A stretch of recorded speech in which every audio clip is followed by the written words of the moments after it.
Hello guys, Assalamu alaikum. This is my another vlog.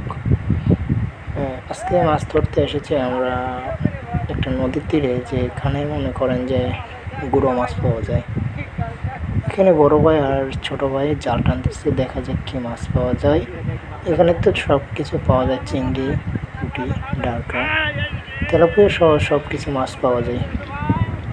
একটা ভাই খেতান দিচ্ছে মাছটাকে কেমন হবে দেখি। এখন নেটটা টানাই নিল, নেটটার ভিতরে কতটুকু মাছ পাওয়া যায় দেখা যাক।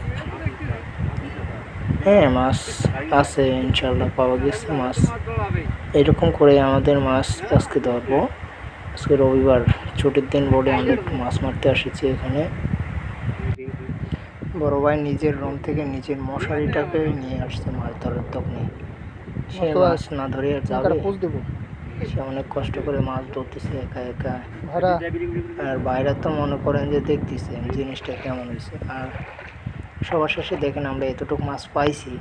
মাছগুলোর চেহারা দেখছেন, অনেক সুন্দর। আর সব কিছু মাছটাই, সব মাছই অনেক ভালো। এখন রেস্ট টাইম, অনেক জাল টানার পরে রেস্ট নিতেছি। আর ওই তো বড় ভাই ছোটো ভাই মনে করেন জাল টানাইছে। আর বিয়ে দেখি একটা বিড়ি খুঁজতে গেছে, আমার ব্যাগে বিড়ি আছে নাকি দেখতে গেছে। আমি কিন্তু বিড়ি খাই না, হ্যাঁ। বড় ভাইয়ের বিড়ি আমার ব্যাগে রাখছি। আর এই তো মস্ত ভাই এখানে বসে একটু রেস্ট নিতেছে। দেখি ভাইদের নেটে কি পাওয়া যায়।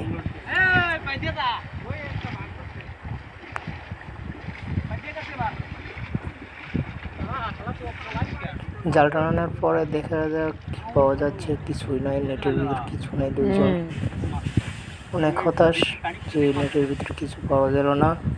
তো অনেক জাল টানার পর একটু রেস্ট টাইম নিলাম, সবাই মিলে রেস্ট করতেছে। আর বড় ভাই যাচ্ছে মাছ দেখতে, ওরা কতটুকু মাছ পাইছে, আমরা কতটুকু মাছ পাইছি। এখন সে মাছটা ওজন হবে যে কে কতটুকু মাছ পাইলো। সে মাছ দেখার পরে ওদের সাথে কথা বলতেছে, যে বলতেছে এতটুকু আমরা পাইছি, এতটুকু তোরা পাইছ। আর মাছের ভিতরে এত ক্ষুদা কেন, মাছ ভালোভাবে রাখতে পারস না। অনেক কথাবার্তা হচ্ছে, গল্প হচ্ছে। এখন আর একটু রেস্ট টাইম, তো রেস্টের ভিতরে অনেক কথাবার্তা হচ্ছে। দেখেন মাছ কতটুকু পাইছি আমরা। বড় ভাই আবার মাছ ধরতে আসতে হেলমেট লাগাইছে, কারণ যদি মাছের ঠাপ হতে একটা। আর মাছ শেষে, মারার শেষে এতটুকু মাছ পাইছি, সব তেলাপিয়া, পুঁটি, ডারকা, ইসলা, বড় চিংড়িও আছে। আর ভিডিওটি ভালো লাগলে সবাই